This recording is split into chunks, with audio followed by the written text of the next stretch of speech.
स्वागत है आपका लाइव टाइम में। मैं हूं आपके साथ संजय यादव। मेरे साथ मौजूद हैं मशहूर कथावाचक अनिरुद्धाचार्य जी महाराज। और महाकुंभ में कथावाचन चल रहा है, कथा श्रवण हो रहा है। तमाम भक्त इस वक्त आ रहे हैं, लेकिन क्या वाकई में महाकुंभ की दिव्यता पूरी दुनिया में जा रही है और इसके अलावा महाकुंभ से क्या संदेश, ये तमाम बातें करेंगे। महाराज जी, स्वागत है आपका लाइव टाइम में। धन्यवाद। कैसा लगा दिव्य भव्य महाकुंभ का इस बार आयोजन? बहुत अच्छा लगा, हम सबको तो बहुत अच्छा लगा और बहुत अच्छी व्यवस्थाएं हैं यहाँ। और ये तो देखिए महापर्व है, व्यवस्थाओं को हमारे संतजन कहाँ देखते हैं। हमारे संतजन तो भाव को देखते हैं और भावग्राही जनार्दन, भाव की डुबकी लगाना है। व्यवस्थाएं तो बनती रहेंगी और अच्छी व्यवस्थाएं हैं, बहुत अच्छी हैं, लेकिन व्यवस्थाएं देखने हम लोग आते नहीं हैं, हम भाव से डुबकी लगाने आते हैं। भाव है तो सब कुछ है। 6 करोड़ लोग पूरी दुनिया से यहाँ पर आ चुके हैं, देश से तो आ ही रहे हैं, बाहर से भी आ रहे हैं। क्या ये माना जाए कि सनातन अब हिंदुस्तान के अलावा बाहर में भी अपनी अलग जगह रहा है? बिल्कुल, पूरी दुनिया भारत को समझ रही है और सनातन संस्कृति का डंका पूरी दुनिया में लहराया जा रहा है। पूरा डंका बज रहा है पूरी दुनिया में सनातन धर्म का। यही तो सनातन की सुंदरता है। सनातन को दुनिया क्यों प्यार करती है, इसके पीछे का कारण है क्योंकि हम सबको प्रेम करते हैं, वसुधैव कुटुंबकम की बात करते हैं, सब हमारे हैं। दूसरा, हम सनातनी लोग हैं जहाँ दया की बात होती है। हमारे यहाँ इतना बड़ा कुंभ हुआ, करोड़ों लोग आए, डुबकी लगा कर गए, लेकिन क्या मजाल के किसी का एक बूंद खून बहा हो। हमारे यहाँ दया ही धर्म है, इसलिए हम दयावान लोग हैं, इसलिए सबसे अनोखे, सबसे अलग कहे जाते हैं। हम लोग इतने दयावान हैं कि जहर रखने वाला सर्प, डसने वाला सांप, मार देने वाला सांप जो डस ले तो आदमी मर जाए, उस सांप को भी हम लोग दूध पिलाते हैं नाग पंचमी को। हम किसी जीव के बारे में बुरा नहीं सोचते, इसलिए हम लोगों का यह त्योहार पूरी दुनिया का सबसे बड़ा मेला कुंभ का मेला है। वक्फ के दावे पर आप क्या कहेंगे? शंकराचार्य जी महाराज कह रहे हैं कि इस पर विचार करना चाहिए। कौन सा दावा? जो 52 बीघे जमीन कही जा रही है, जिस पर मेला लग रहा है, वो वक्फ बोर्ड का। अरे ऐसा है, देखो हमारा तो ये सनातन धर्म है और हमारा जो मेला है कुंभ का, ये तो तब से है जब वक्फ बोर्ड वाले पैदा नहीं हुए थे। जब वक्फ बोर्ड पैदा नहीं हुआ था और वक्फ बोर्ड वाले भी पैदा नहीं हुए थे। आपकी तो उम्र 1400 साल पुरानी है, हमारी तो करोड़ों साल से ये परंपरा चली आ रही है। अब आप कह दीजिए कि यहाँ आपकी ज़मीन है, तो ये तो ऐसा हो गया कि आपने कब्जा करना चाहा। ये तो भू माफियाओं के काम हैं जो आप कर रहे हैं। तो भू माफिया ना बनिए, हम श्रद्धावान लोग हैं और हमारी श्रद्धाएं बनी रहें, इसका आप भी ख्याल रखिए। अच्छा, आप कहते हैं कि सनातन परंपरा में युवाओं को ढलना चाहिए, सीखना चाहिए।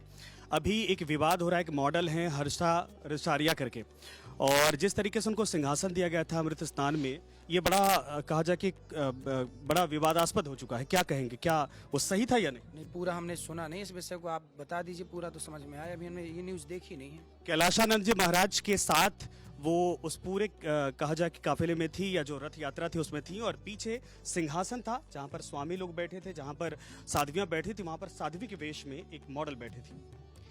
हाँ, तो मॉडल भी यदि भक्ति करने आए और संतों की शरण में आए और अपने आप को बदलना चाहे, तो हमारे यहाँ तो वैश्याओं को भी संतों ने बदल के पवित्र किया है। तो हमारे यहाँ दरवाजे थोड़ी बंद है किसी के लिए। आप वैश्या हैं, आप गलत हैं, आप पापात्मा हैं, तो भी तो ना डुबकी पुण्यात्मा बनने के लिए लगाई जाती है। तो हमारे यहाँ तो पुराणों में वैश्याओं की भी कथा है कि वैश्याओं के घर जाकर संतों ने उन्हें जब ज्ञान दिया तो उनका हृदय परिवर्तन हुआ और वह पापात्मा स्त्री पुण्यात्मा बन गई।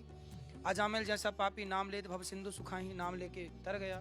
तो हमारे यहाँ तो संत लोग पापी को ही तारते। संत किसके लिए बनते हैं? पुण्यात्मा तो तर ही रहा नहीं, लेकिन पापी भी तरे। अचानक से रथ पे बिठाना, सिंहासन पर आश्रित करवाना।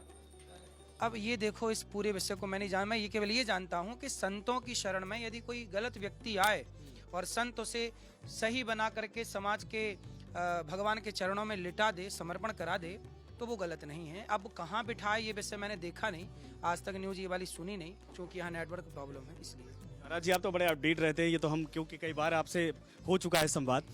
धर्म संसद को लेकर जरा बताइए कि जो होने वाला 27 तारीख को, और उसमें सनातन बोर्ड की स्थापना की मांग की जा रही है। देखो, सनातन बोर्ड बनने के पहले हम सब संतों को, यदि संत कह रहे हैं तो बिल्कुल ठीक ही कह रहे होंगे और संतों के साथ ये दास है, लेकिन सनातन बोर्ड कहीं आगे चल करके सनातन बोर्ड पर सरकारें कब्जा ना कर लें, इसका भी विचार पहले मंथन कर लेना चाहिए कि आपने सनातन बोर्ड बना तो दिया, कल को ये सरकार अच्छी है, कल को गलत सरकार आई तो फिर वो कब्जा कर लेगी और वो पूरे मठ मंदिरों का जैसे तिरुपति बालाजी में सरकार का कब्जा है तो वहाँ लड्डुओं में मिलावट हो जाती है। तो कहीं सनातन बोर्ड बन जाए और कहीं सरकार दावा ठोक दे तो कहीं फिर इससे हानि ना हो, इसमें पूरा मंथन कर लेना चाहिए और संत लोग जो निर्णय लें वो स्वीकार करना चाहिए। हिंदू राष्ट्र पर क्या कहेंगे, चूंकि अब तो सबसे बड़ा समागम यहाँ पर सजा हुआ है। आखिरी सवाल ये मेरा है, आखिरी सवाल है कि हिंदू राष्ट्र पर क्या कहेंगे, यहाँ से कोई बहुत स्ट्रांग मैसेज जाने वाला है? देखिए, मैसेज तो बहुत समय से जा रहा है, हर बार कुंभ आता है, हर बार मैसेज जाता है, लेकिन अब हिंदू राष्ट्र क्या है, हिंदू राष्ट्र बनाने की ज़रूरत क्यों है? हिंदू राष्ट्र की ज़रूरत तब है जब आप सबकी विचारधारा बदल ली। मैं चाहता हूं कि हमारे देश का पत्रकार, जैसे आप खड़े हैं, आपने पैंट शर्ट पहन रखा है, पैंट कुर्ता पहन रखा है, ये बहुत अच्छी बात है, लेकिन अधिकांश आप लोग पैंट शर्ट पहनते हैं और पैंट शर्ट ये भारत का पहनावा है ही नहीं। तो आप बात कर रहे हैं हिंदू राष्ट्र की और खुद आप हिंदू जैसे लग नहीं रहे हैं। तो हिंदू लगने के लिए महाराणा प्रताप ने जब युद्ध किया तो वो पैंट शर्ट पहन के युद्ध नहीं हुए, हमारे यहाँ धोती कुर्ता पहन के हुए। जब तक हम अपना पहनावा नहीं बदलेंगे, माथे पर तिलक हो, मुसलमान के माथे पर टोपी है कि नहीं, फिर तो हमारे माथे पर तिलक क्यों नहीं है? वो पजामा पहनते हैं तो हम धोती कुर्ता क्यों नहीं पहनते? जब तक भारत का युवा, भारत का प्रत्येक व्यक्ति, आप मॉलों में जाइए, शॉपिंग करने जाइए तो भारतीय पहनावा, धोती कुर्ता पहन कर जाइए।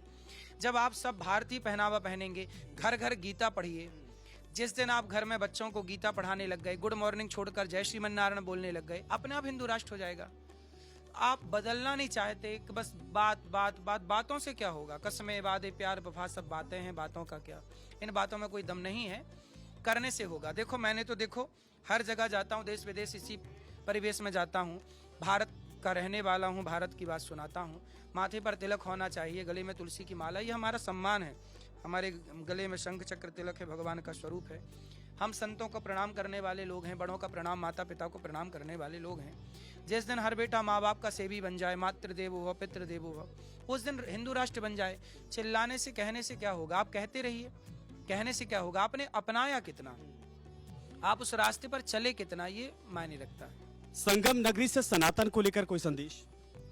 बस आप भी जैसे संगम है, सब गंगा यमुना और सरस्वती जी मिल रही हैं, ऐसे आप भी अपने माँ बाप को, अपने माता पिता और आपका संगम बनाए रखिएगा। आप सदा अपने माँ बाप की इतनी सेवा करिए कि बुढ़ापे में माँ बाप को निराश्रित ना होना पड़े। तो ये संगम बना रहे, माता पिता और आपका, तीनों का संगम बना रहे। साथ में आपका, आपकी पत्नी का और आपके बच्चों का भी संगम बना रहे, ताकि बच्चे संस्कारहीन ना हो जाएं, पत्नी से तलाक लेने की नौबत ना आए। तो ये संगम बना रहे।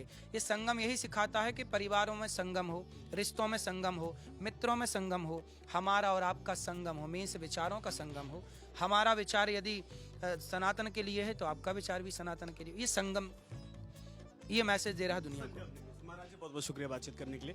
तो संगम नगरी से ये बड़ा मैसेज है सनातन को लेकर के, सभी को साथ होना चाहिए, सभी को समागम के साथ, पूरे परिवार के साथ रहना चाहिए। साथ ही ये कुटुंब है, हिंदुस्तान हो चाहे पूरी दुनिया हो, ये कुटुंब अगर एक साथ आ रहा है, एक मंच पर आ रहा है, सनातन के साथ आ रहा है, तो इससे बढ़िया फिलहाल यहाँ यानी संगम नगरी से कोई मैसेज नहीं हो सकता है। कैमरा पर्सन विक्रम के साथ मैं संजय यादव, प्रयागराज महाकुंभ।